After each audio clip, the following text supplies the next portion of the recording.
We had started last week, and I don't know what made me think about this, but I was just thinking about, again, leading up to Easter and how important it is to kind of understand the big picture of Scripture.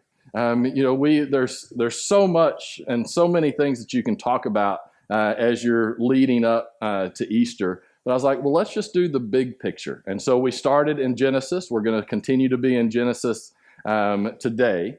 And because I think it's vital that we understand those foundational truths, the foundational principles that we see about God, about who God is, about what He has done, who we are in relationship to Him.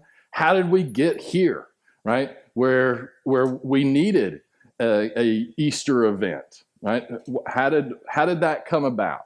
And so we're obviously looking at big picture stuff because we're moving very quickly through Genesis. We're going to go all the way from Genesis chapter 3 to 11 today. It's pretty quick.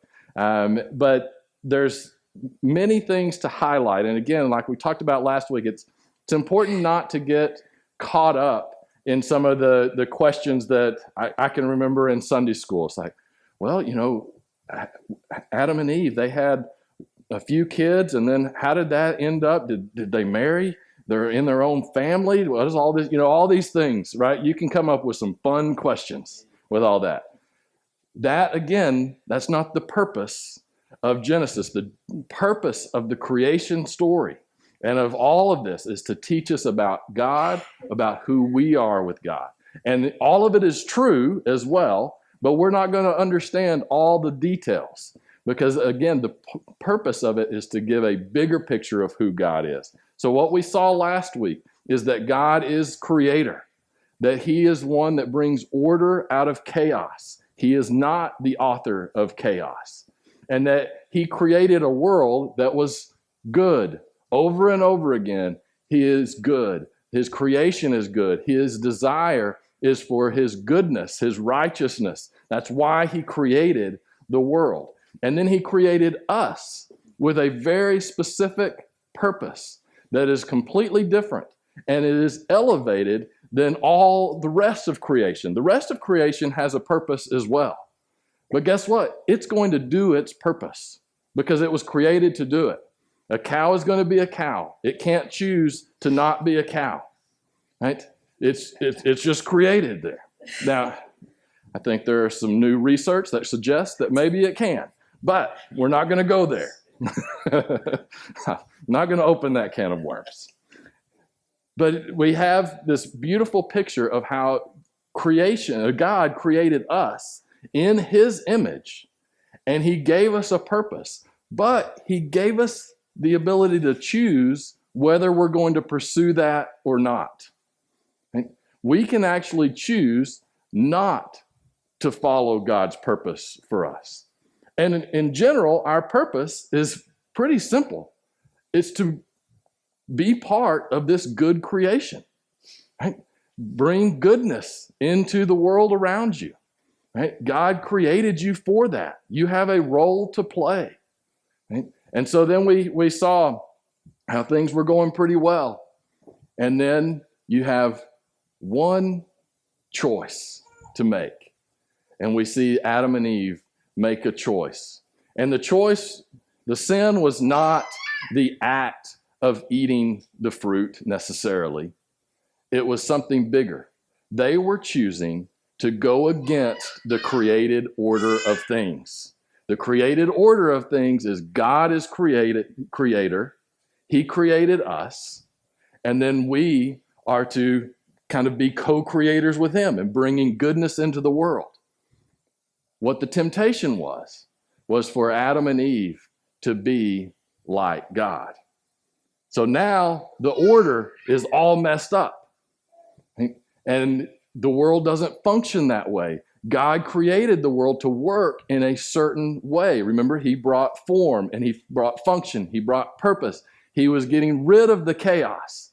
Well, if you disrupt that order, guess what comes back in? Chaos.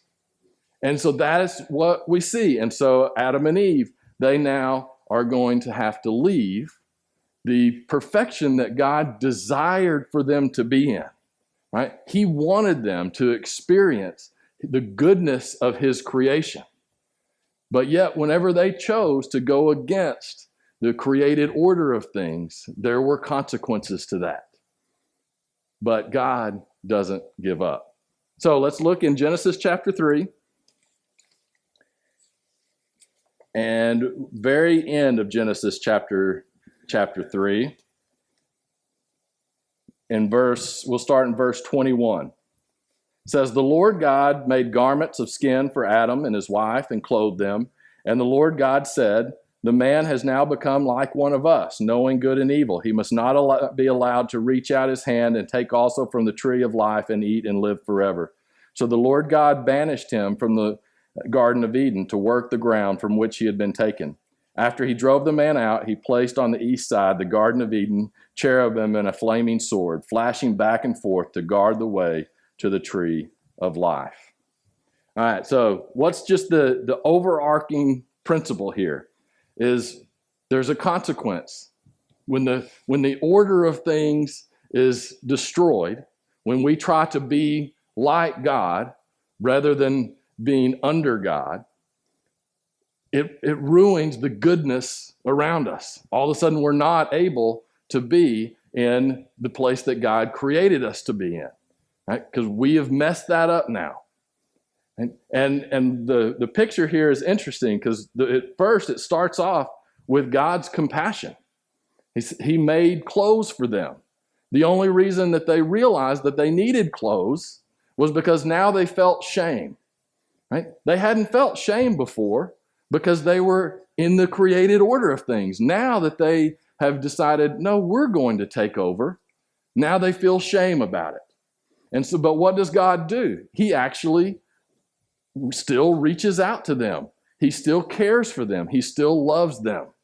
So even though we have all chosen to do just like Adam and Eve have done, right, to be God ourselves, to not submit to his authority, he still loves us. He's still going to reach out to us. But that doesn't mean that there are not consequences, right? Because, and the more the more that we pursue, the more chaos is going to happen. The more that we act in a way that goes against the created order of things. And so he sends them out. So the picture is they're leaving the Garden of Eden. And the rest of the Bible is this process of trying to kind of get back to that place where we're in fellowship with God. But it's interesting that it says he puts a guard in front of the Garden of Eden, right? And just think of the Garden of Eden as representing that place where our relationship is perfect with God. But there is a guard there. What does that mean? It means that we cannot enter into that place on our own. We can't do it. We need help to restore that relationship. And what happens is we try to fix it on our own, but we can't get in through the door. We're never going to find that the relationship that God desires for us on our own. We are going to need him. Right? Because the thing that has broken that relationship is that we have tried to do it on our own. And we have, in essence, tried to be God rather than allowing God to be God. So now things are changing. There's going to be a new way that God is going to have to reach out and bring us back into his presence again. And so now you have humanity has left the garden. And to say things go downhill in a hurry is really is really an understatement. So Adam and Eve have children, and they have two brothers. And it's normal for brothers to fight and to argue. It's not quite as normal for one brother to kill another brother. Right? That just doesn't happen all that often, except it happened in the very first family. Right? So what we see is very quickly, as you are moving now away from the garden, away from the goodness that God created, And you see chaos begin to enter into the world very, very quickly. And it continues to move, and people do produce, and the world begins to be filled with God's created image bearers. But yet they are moving away from the garden. And so they are choosing, just as Adam and Eve chose, to, you know what, we'll figure this out on our own. We don't need the Creator. We can do it ourselves. And so we get to one of the most familiar passages and Sunday school stories, to Noah. So chapter 6, verses 5 through 13. For the Lord saw how great the wickedness of the human race had become on the earth, and that every inclination of the thoughts of the human heart was only evil all the time. The Lord regretted that he had made human beings on the earth, and his heart was deeply troubled. So the Lord said, I will wipe from the face of the earth the human race I have created, and with them the animals, the birds, the creatures that move along the ground, for I regret that I have made them. But Noah found favor in the eyes of the Lord. This is the account of Noah and his family. Noah was a righteous man, blameless among the people of his time, and he walked faithfully with God. Noah had 3 sons, Shem, Ham, and Japheth. Now the earth was corrupt in God's sight and was full of violence. God saw how corrupt the earth had become, for all the people on earth had corrupted their ways. So God said to Noah, I am going to put an end to all people, for the earth is filled with violence because of them. I am surely going to destroy both them and the earth. All right. So I always find it kind of funny, I guess, that Noah and Noah's Ark is one of the most common Sunday school lessons, right? And in fact, how many nurseries and things like that are decorated in Noah's Ark themed paintings and images. But the story of Noah's Ark is really dark, really dark. And I think sometimes we do a disservice by kind of making it this, oh man, Noah was having a great time rounding up all the animals, getting them 2 by 2, and look how fun that must have been, right? Well, no, this is a really, really ugly time, right? And we have to recognize this, and it should make us a little uncomfortable, right? But see, God, as what he was looking at and his perspective is he has created these people in his image with a purpose to bring goodness to the world. And as he looks down, what does he see? No goodness. He's just seeing wickedness. He's seeing violence. He's seeing his image bearers treat each other with no goodness, with no respect for life. Right? That's what he sees as he's looking down, except for one man. And really not even the whole family. It really says it's just Noah that is righteous. So what does that mean? That Noah is living in the right order of things. Noah, his righteousness comes from the fact that he knows that God is creator, that he is not, and that he is living in seeking to live his purpose that God has given him, where everyone else is being their own God. And it's devolved into a horrific state, right? And we can spend a lot of time talking about, well, how bad was it? What all were the sins that were happening? Listen, it was bad. There was evil And that's it. It was only evil inclinations, right? So people were acting in a way that they were God, not the one true God. And so it's a powerful statement when it says God regretted that he had made them, right? And his heart was troubled, right? It's important for us to know this breaks God's heart. Now, why is it? Does it break God's heart because, these people just didn't listen to me? I am God. They are supposed to listen to me and do everything that I command, and they're not doing it, and that breaks my heart. No, that's not what's breaking God's heart. What's breaking God's heart is because we don't listen to him, we bring evil upon the earth, which impacts the creation that he loves, especially those who are created in his image. They are now being infected with evil, if you will, being impacted by evil. Right? They are suffering. They are hurting. There is no goodness in the world. And that breaks God's heart because that is not what he desired. He wanted goodness to fill the earth, but whenever we don't live under him, then the opposite fills the earth. Evil begins to fill the earth, and that impacts everyone. And so God now sees his creation hurting because of how far his creation has rebelled, and it breaks his heart. And God is a God that loves us deeply, but he also hates evil and what evil does to his creation.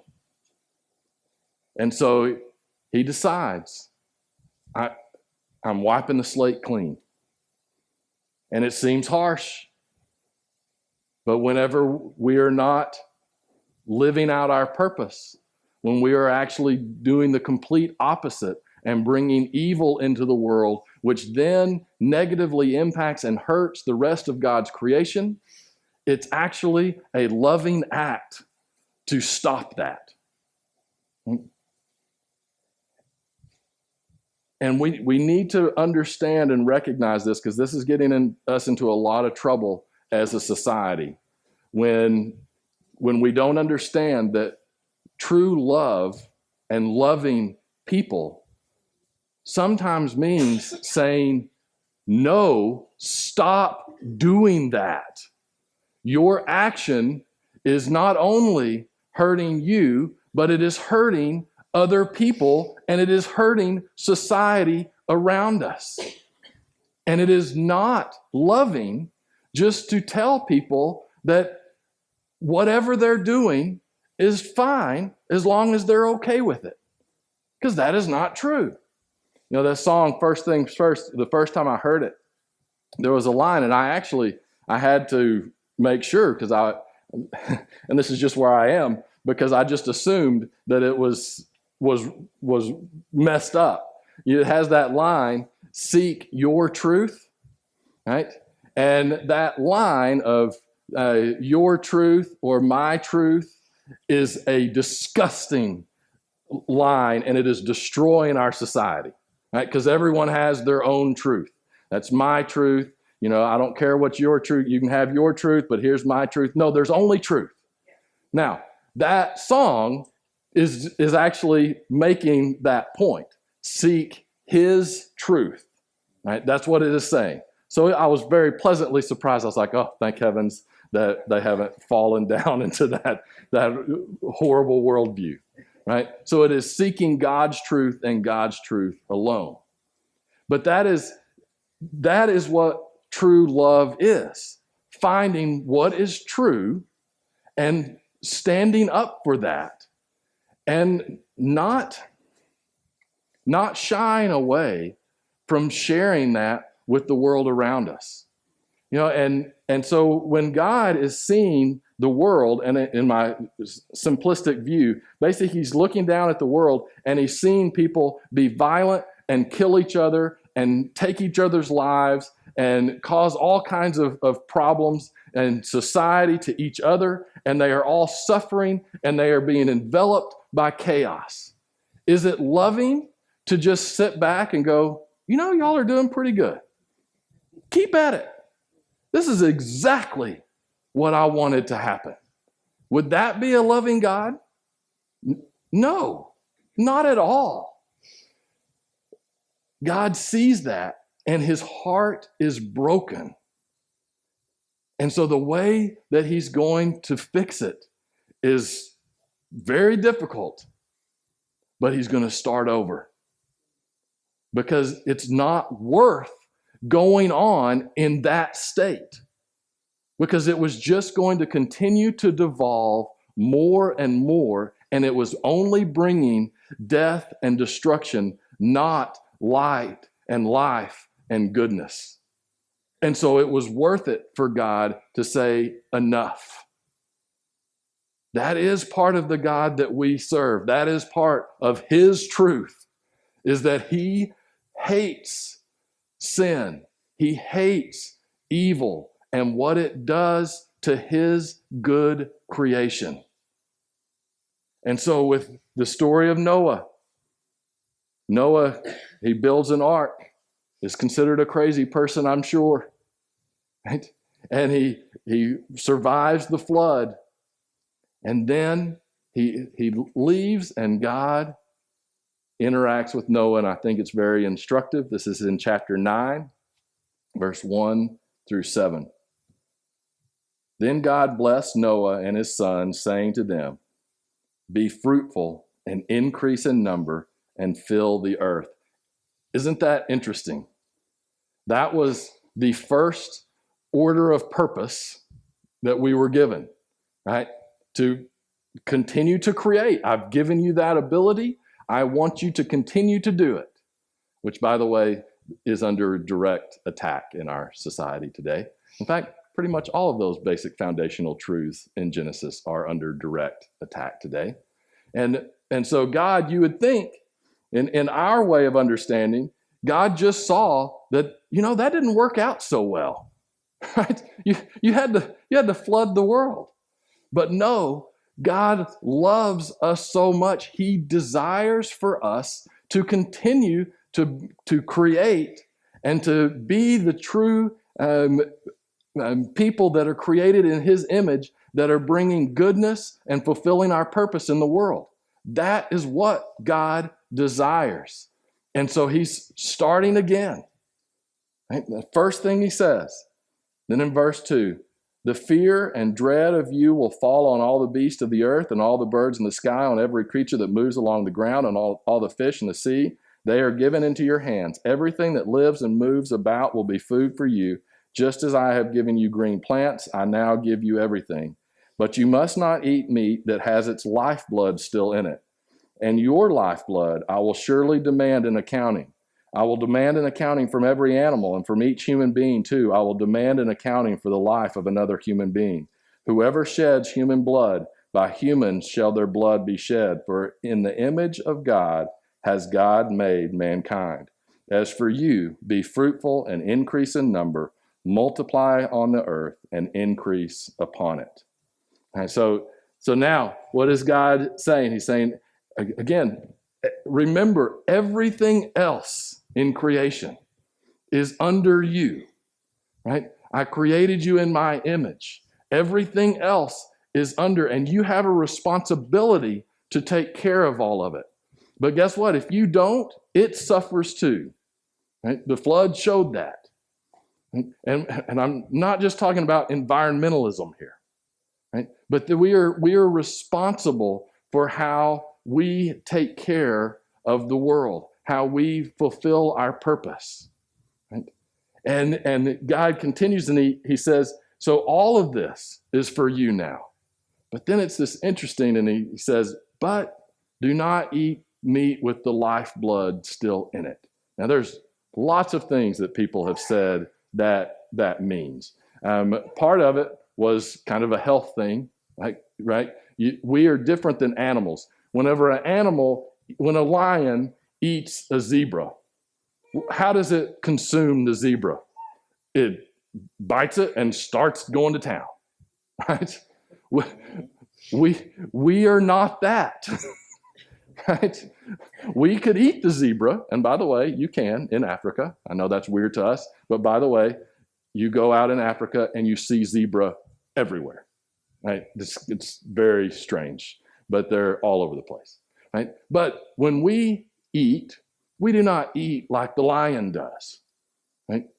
We actually take care. There's a purpose for our eating. It's not just to kill and to devour.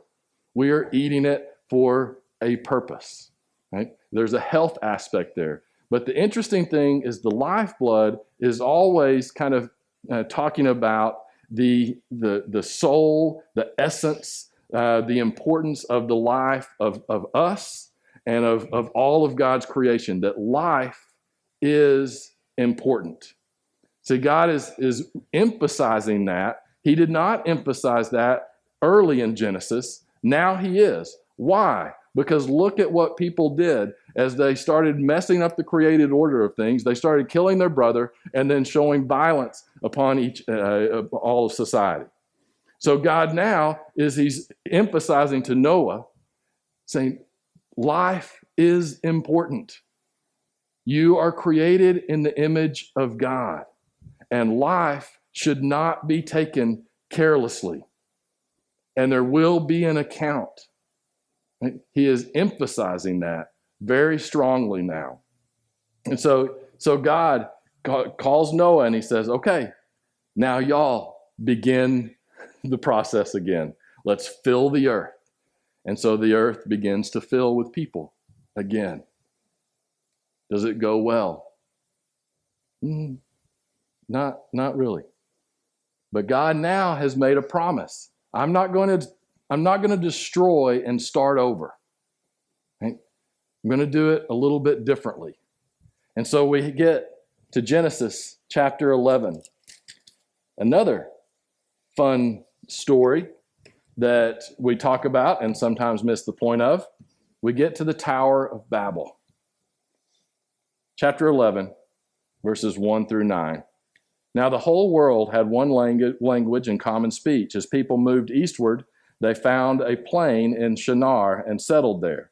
By the way, as they moved eastward, that's the image there is they are continuing to move away from the garden. They're getting farther from God. It says, they said to each other, come, let's make bricks and bake them thoroughly. They used bricks instead of stone and tar for mortar. Then they said, come, let us build ourselves a city. Do you notice the language there? God, whenever he was creating, what did he say? Let us make man in our image. Now what are the people saying? They said, come, let us build ourselves a city with a tower that reaches to the heavens, so that we may make a name for ourselves. Otherwise, we will be scattered all over the face of the whole earth. But the Lord came down to see the city and the tower the people were building. The Lord said, if as one people speaking the same language they have begun to do this, then nothing they plan to do will be impossible for them. Come, let us go down and confuse their language, so they will not understand each other. So the Lord scattered them from there over all the earth, and they stopped building the city. That is why it was called Babel, because the Lord confused the language of the whole world. From there, the Lord scattered them over the face of the whole earth. So again, what do you see here? You see the same basic problem. This is actually a really fascinating passage. There's tons in here. We focus on a tall tower, right? I remember that in Sunday school. And, and I start thinking, how tall did that thing have to be to get to God, right? Like, and in your head as a kid, you're just thinking this skyscraper that just goes up and up and up and up, right? But that's part of the story. There was a tower that was basically a temple, right? That was not built to honor God, but was built to show how good the builders were, right? And what we sometimes skip over is it talks about it's a city. They were building a city with a tower. So what were the people doing? They were saying, we're going to take care of ourselves. We're going to provide for each other. We don't need God, right? We can do this ourselves. We're going to take God out of the equation, and everything's going to be just fine because we're building this perfect city. It will run the way that it's supposed to run. We will fix all the problems, and then we'll build this great tower to show how wonderful we are and that we don't need anyone else. That's in essence what is going on here, right? And I love how it says, let us build this tower that goes up to God. And then what does God have to do? He comes down to look at the city and the tower, right? Because we can't get to God, not on our own. That's what the people were doing. They were saying, we can be like God, just like what was happening in the Garden of Eden. So does God this time destroy? No. But he does confuse. He says, this is not going in a good direction. Right? So he thwarts their plans. Now, it's important for us to understand what's happening here in Genesis, because that is the story of all of us and the continued story of us as individuals, like with Adam and Eve, and societies as well. Societies can move further and further away from God also. And we are in the midst of experiencing that in a different way than we have before in our society. We are having fewer and fewer individuals in our society that are recognizing the right order of things. Right? Fewer and fewer people are recognizing, you know what? I am not the creator. I am the created, and I am going to live with God as Lord of my life. Fewer and fewer people are believing that. In fact, more and more people are believing that religion and God is valid no matter where it comes from, no matter what the teachings are, and that religion is just a human created thing to help us cope with life. Well, if you believe that, then who's really God? The one who creates the God or God himself? Well, we're living in a society that is starting to try to be God, even if we say we worship a God, because it's a God that we created. We're seeing more and more of that on an individual level in our society. And then we are also seeing the impacts of that, where as a society, we are acting as if, you know what, we can just build the city, and then we'll just build a tower to ourselves because we can handle this on our own. This is why the cross is going to be needed, because this does not work. And it leads to God's creation being hurt. It leads to evil rather than goodness. And God's heart is broken when he sees evil impacting his creation. His desire is for goodness. But the further we move from him, the less and less good there is, the more and more chaos there is. But you know what? God's not giving up. In fact, he's just beginning. And if you read the rest of chapter 11, you're introduced to a man named Abram, who God is going to work through to literally change the world. Let's go to him and pray.